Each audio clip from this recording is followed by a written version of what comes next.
Hey, I'm Summer. And I'm Mike. And we got married.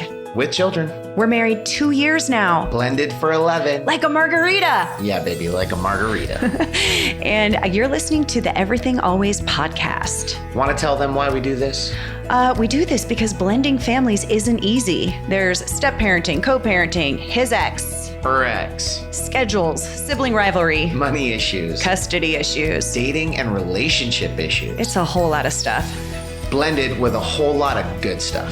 And we're here to talk about all of it because we've done most of it. We might not be experts, but we've learned a lot. And we're still learning, and we want to share that with you. Thanks for joining. Now let's go.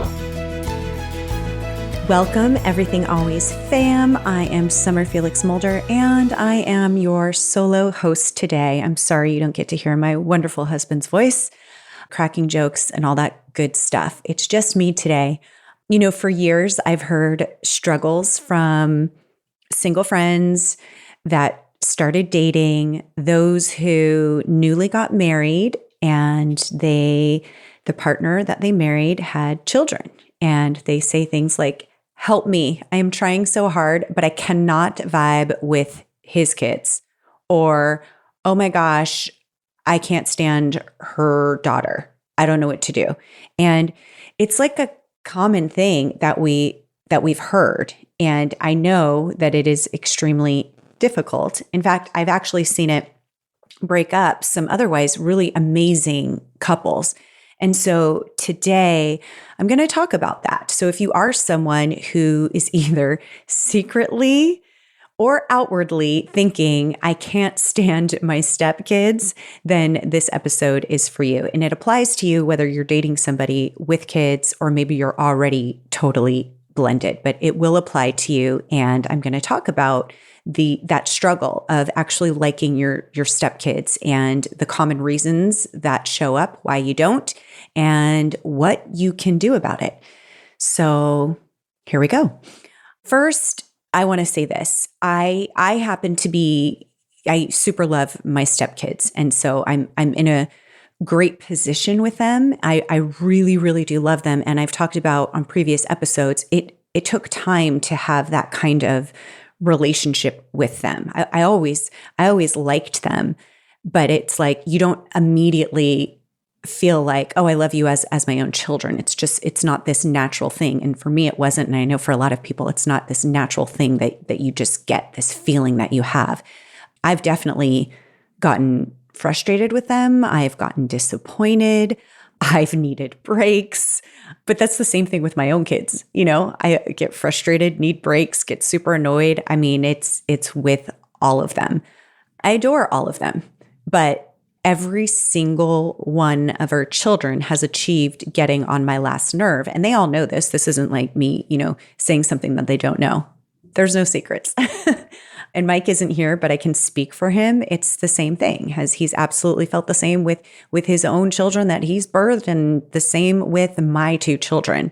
And guess what? All the kids have felt the same about us as their parents. So it's just a natural thing. That is parenting. But when you come together as a family and you each have your own way of raising kids, bad behavior from kids that you didn't implement rules with or you didn't birth can feel even more annoying, especially because you're not really in control of it. And nobody likes bad behavior. You especially don't like it when it's not your own kids. And I totally get it. I hear that. I mean, you've undoubtedly been to somebody's house and experienced really well-behaved, awesome kids. And you're like, "I just like them. They're so adorable. Oh, they're so cute." And then you've also had the opposite where you're like, "Wow, that little kid's such a jerk." And you're just like, "I'm glad that's not my kid." And that happens when you're like dating somebody or you've married somebody with kids and you're like, "Crap, I'm stuck with this now." And I know it sounds like, I'm not trying to sound mean or cold, but I'm just talking about the real feelings that step parents have when they're meshing with other people's kids. And it's especially hard when it's your partner's kids. You love him or her so much. And you're like, "I'm supposed to have all these feelings," but you just don't. I think we all think as parents, well, Not necessarily to say we all have our insecurities or, we wonder if we're parenting the right way. But when it comes to disliking other people's children, you start to think, oh, my way is the right way. I would never let my child get away with that. And you kind of feel like I'm going to teach my partner a thing or two about what they need to do in order to get that kid on track. And you also think, I know better than his or her ex. That's also a common thing. But who does it better is not for me to say. It's not really for you to say because you don't have control over how others parent. You can only control you.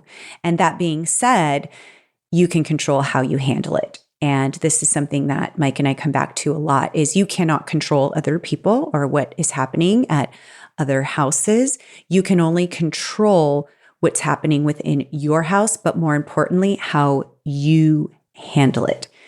So keep in mind that bio parents, the biological parents, are going to have a different bond with their children.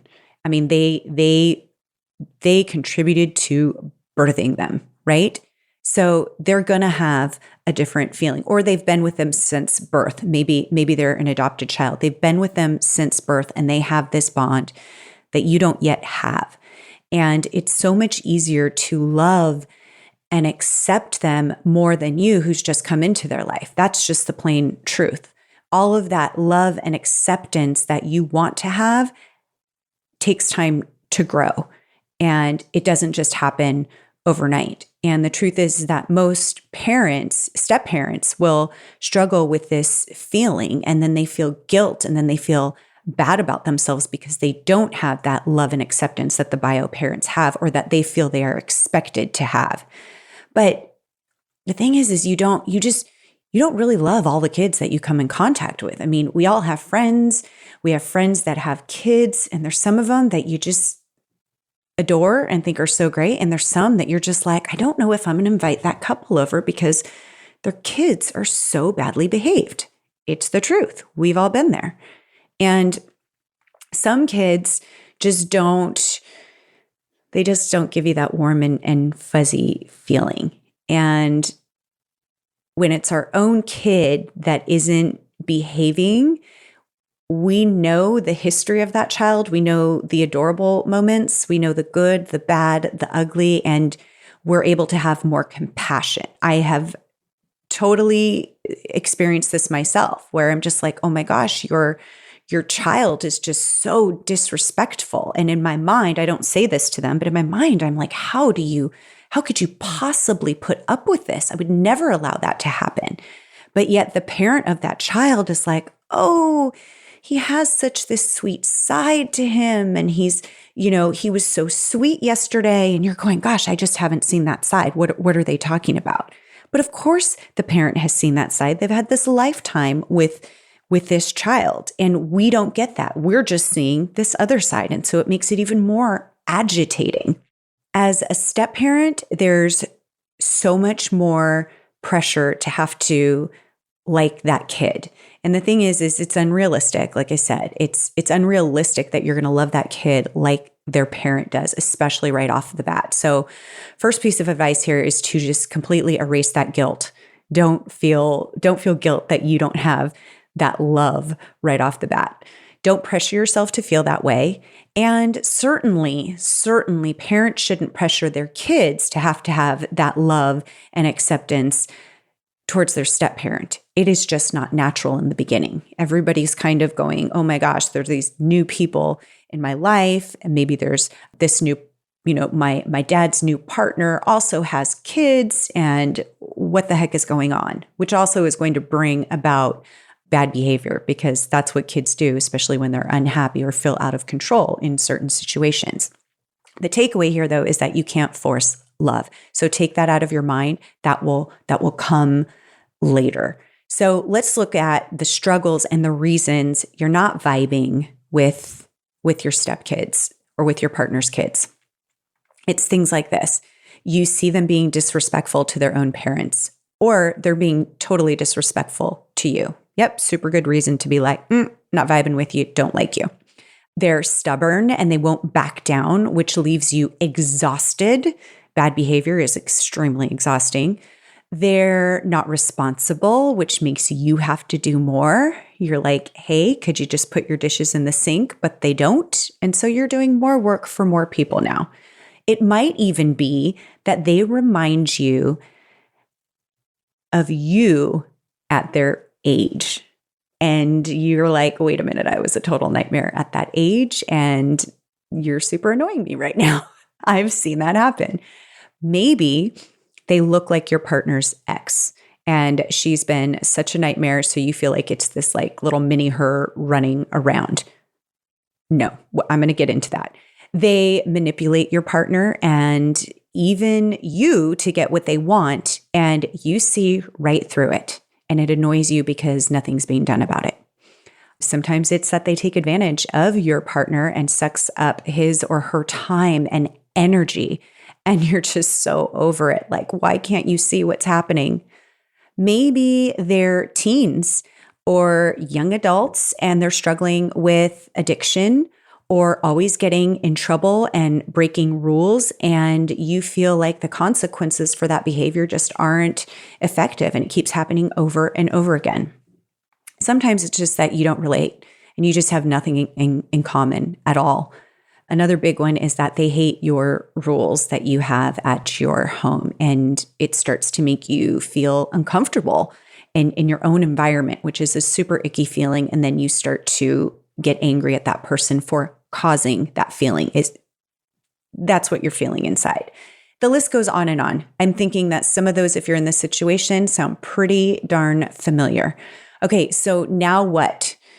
Do we just say, all right, those kids are bad and I just have to deal with it? Like, is that it? Is this the rest of your life? Is this how you have to feel, that knot in your stomach all the time? I don't think so. You do not need to feel that way. You can get mad at kids for not doing their chores. That's a reasonable thing. You can get upset about it. But at the end of the day, something to think about is it actually the child's fault? Because at the end of the day, it's the parent that is making it easy on them. So if you had a rule that child is supposed to put away their dishes and then they didn't, and then you're annoyed at the child, think about that and say, wait a minute, what's going on here? What haven't we executed on together? What has my partner not executed on? Who are you really feeling frustrated with? And I think in situations when it comes to kids and responsibilities and things that you expect them to do or how to behave, it's really up to their parent to keep them accountable. And what you don't want to happen with these negative feelings is drowning in that negativity. Because having that feeling of dreading that kid or his kids to come over and then counting the minutes until they're gone and you have your quote unquote peace back, or feeling like you can't have a conversation with them when they're there, so you avoid looking at them or you avoid being in the same room with them. You start hiding in different rooms of your house. This all leads to terrible feelings of like you're feeling trapped. It's that whole I'm not comfortable in my own environment, which is not how anyone should have to live. And I promise that they're feeling the same way too. And this is something that is going to really drastically harm your relationship with your partner. And this is the reason, this is the most common reason that couples with children that each have children, or even just one that has children, this is why they break up. It's because of these disagreements. It's because of all these negative feelings toward the children, and then it's anger towards your partner.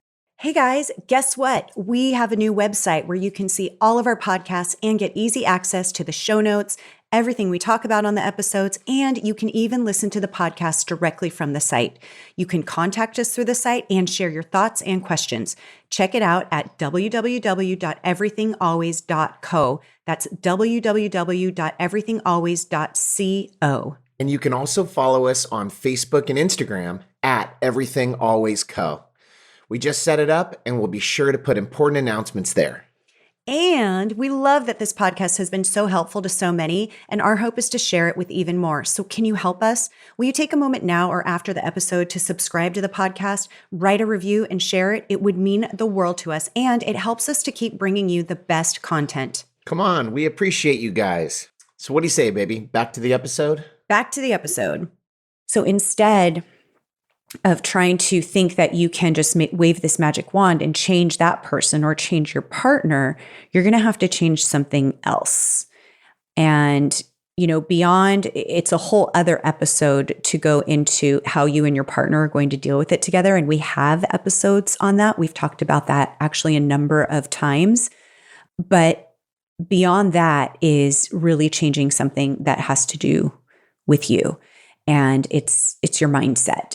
So what if instead of focusing on what you don't like, you start to focus on accepting? If you think of negativity and dislike and angst, it's actually resistance. It's resistance to something that you are not accepting. And I don't know about you, but the feeling of resistance for me is like it's in my gut. And maybe we all manifest it in different ways in our body, but I feel it in my gut and it's like a knot. It's like my stomach gets really tight and it's just icky and it's heavy.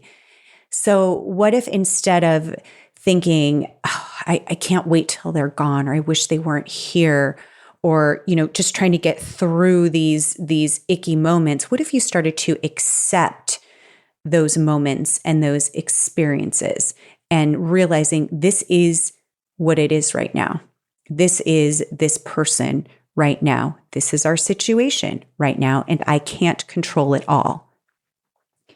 I'm going to get further into this, but even just thinking about the word I accept this, the word acceptance, for me, it causes like a release. It causes a release of that tension. And when you feel that, it makes your whole entire demeanor just softer. And when you are softer, you are more approachable. You start to change how people are behaving towards you. But now you're like, okay, so how do I get into this mindset of acceptance? And how do I improve this situation so that I can even start to have some of these good feelings?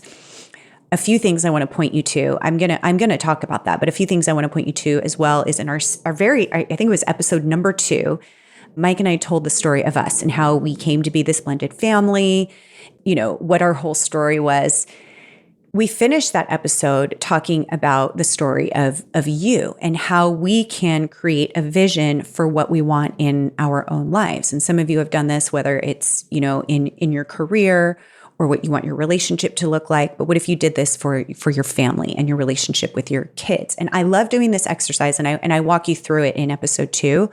But it allows you to see what is possible in your life. If you start to think of, well, if I could wave that magic wand, what would things look like?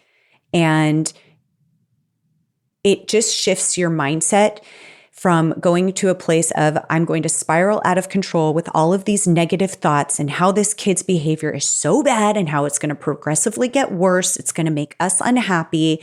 Then they're going to get into all this bad stuff. And you start to think of all these horrible things. Well, that kind of stuff is probably going to happen because you're going to be in a negative state, which only is going to attract more negativity around you. What if instead you started to imagine what's possible though? What could change? Maybe start filling your brain with really successful stories of these type relationships, or talk to people. I have done that. I've talked to people that are just like, I didn't get along with my father, or I didn't get along with my stepfather, and something started to shift at this age. And here were the things that happened. And now we're very close and we have this mad respect for each other.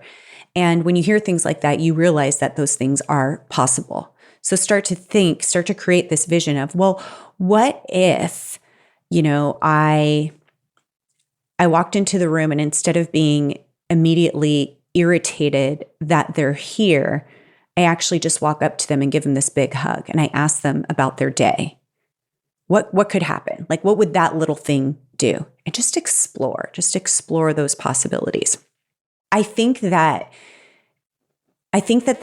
energy and that positive attitude, as we all know, when somebody walks into a room and they're just stressed out and feeling upset, you just feel it and it affects you. So imagine if you brought the opposite. And sometimes people don't immediately, it's not like, oh, I'm in a bad mood, and because you walked in a good mood, I'm immediately in a good mood. Sometimes it does, it impacts you and you're like, oh, good. That feels good to be around somebody who's positive. Sometimes it doesn't. Sometimes you're so far down that emotional scale and you're just feeling horrible that, sorry, your positivity is annoying me even more. But I can tell you that shifting into negativity is just going to make the other person feel worse. So being in control of your own positivity, eventually it will impact the others around you. In episode 5, actually, we talk about the relationship between step-parent and step-child. And there's a lot of tips there in terms of how you can connect and how you can take advantage of those moments, even when you're like, but we don't get along.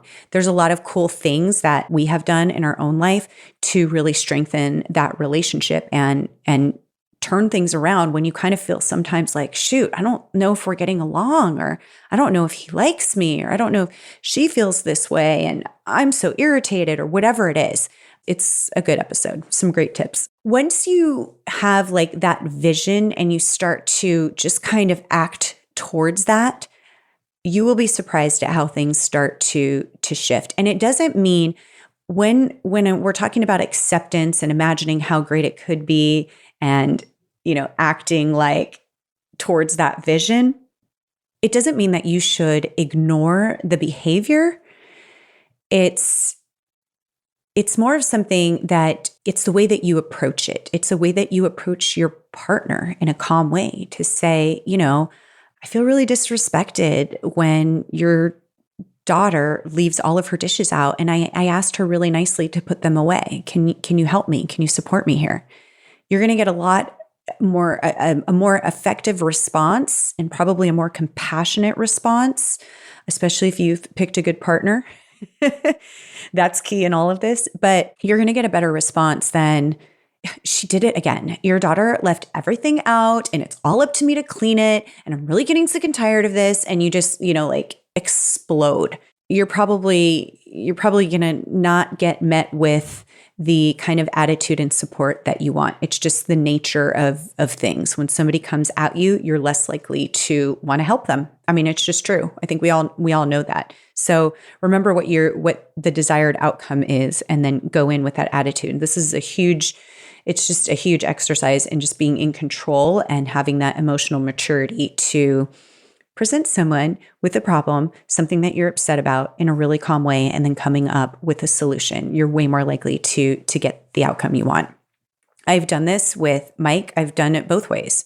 I know that when I've been like, I'm so frustrated, I'm so upset, it's kind of like, it's very off-putting. And he'll just be like, okay, yeah, I'm going to talk to you when you've calmed down. And when I can come back and either apologize for that, or if I just start from that calm place, he's just like, let's fix this then. Let's come up with a solution. Let's talk to the kids about it, and it's so much better. And likewise, there's things he's gotten frustrated with about my kids, and he'll just be like, they need to do this, they need to do that, and I'm tired of this attitude. And it's like, oh my gosh, you feel kind of threatened because A, it's like your own kids. And B, it's just like, wow, you're so upset and you're just yelling at me. You're making me feel bad. It's making me not want to help you. Whereas it's when he comes in just this calm way of, I'm noticing this kind of attitude and here's what I think it's stemming from. Maybe we need to have some quality time, or he comes with suggestions of what we can do. I'm all on board. I'm like, yes, let's figure this out together. So just to think about those things when it comes to your attitude. Just so important. And it's just that blend of acceptance and attitude. Like, you're accepting that this is the situation, this is what it is. You can't really resist it. It just is. And now what can we do in a calm way to overcome this? Another way to help with these different mindsets is to think of, what if something had happened to them? What if something had happened to these kids? Would you look back on how you had behaved around them, hiding out or wishing that they weren't there, or, just avoiding them? Would you look back and have regrets? And that's like something that can really put things into perspective and think about, what would I have done differently if something were to have happened to them? Focus on the positive. Find something that you do like, because I promise you, it is there. When you focus on positive things, you start to see more positive things. And when you come with a good attitude, you attract a good attitude. And you'll start to notice gradually, because I'm happy, I'm uplifting, I'm making an effort, and I'm going to accept that it may take time for them to come to me and talk to me and want to relate to me. But as they do, you're going to start to find really good things. And those are like such great little amazing miracles. And those are the things that start to build. They're like the building blocks to the relationship. You start to find the things that their own parents love about them. Like, oh my gosh, she's super messy, but she's so sweet and funny. Or he's got such a bad attitude, but they're like, when we're playing games, oh my gosh, like he's all about like teamwork and whatever it is. There's just something that you're going to find. And then they're going to start bringing more of that, because they're going to feel the appreciation of those good qualities that they have from you. And then they're going to bring more of that to the table, and you're going to start to see less of the negative things. Think about putting yourself in their shoes. Why might they have bad behavior right now? Is it because there's confusion with rules between two houses? Is it because they're still upset that their parents are divorced? Is it because, maybe they don't have enough structure right now and they can kind of get away with whatever they want. And so when they don't get away with it, they're super upset about it. What could those possible reasons be? Maybe they're like, I don't really want somebody new in my life, or I don't like these new kids that are in my life. Just kind of put yourself in their shoes and think what you might be feeling if you were them. And going back to that, oh my gosh, she looks just like her mom, or he looks just like his mom, or whatever it is, when you see the comparison or, certain characteristics. My advice there is to really stop comparing them to your partner's ex. Like, please stop doing that. They may have similarities and similar traits that you might not like, but recognize that they are their own person. They are their own complete, unique individual. Yes, they came from these two people, but they are their own, and they are having their own life experiences. And they might have similar traits or things that they've learned, but that's not necessarily a bad thing. And just because it annoys you doesn't mean it's a bad thing. Treat them like they're their own individual.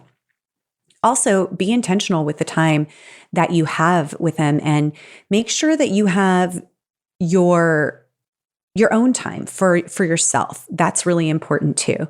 So not so much in that you're hiding out, but that you're carving out the time that you need. Just because you're trying to make a relationship work or trying to really like these kids doesn't mean that you have to spend all waking hours and going over the top, out of your way to be this perfect stepmom or stepdad. Don't go overboard. Have boundaries. Again, we have lots of episodes on boundaries, especially when it comes to being a step-parent. Sometimes you take on even way more because you're trying to overcompensate, and that's not necessary. You don't need to be a martyr. Just be you, and recognize that knot that's in your stomach, and realize that when you have that, or when you have that feeling of like, I really don't want to be here, you're resisting. You are just resisting.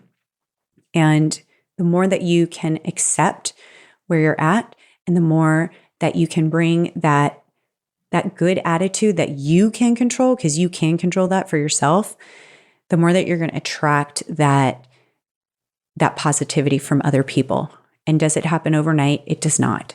And are you still going to get annoyed? You are still going to get annoyed. I mean, that's just like the nature of parenting. It's the nature of every single relationship. No matter how much you love someone, your partner or your kids, there are things that they're going to do that are going to drive you crazy. But in a really good, strong relationship, all of the good stuff overpowers that. And it outweighs all of those other things so that it's like, okay, that happens, but that's just a short little thing. Really, we have all of this goodness. And what your focus is in this type of situation is to bring out more of that goodness. And it takes two sides or it takes two people to make that happen. It takes both sides. But it's also you as an adult. You are the adult. You have an opportunity here to be a good influence. So I wanted to share that today because I hear it a lot, and especially during this time when people are locked in their homes together and these kids are not going off to school where you have that break, you're all around each other, and there may be more rules that need to be in place that are not getting followed, which gets you more annoyed. There may be more laundry, all over the house, dirty dishes, bad attitudes. This person's not sharing, she's not sharing, whatever is going on, there's some chaos. And this kind of stuff can really start to surface. So these are some tips that have helped us a ton. I wish I had like the trick that was just like, hey, this will work overnight. It will work.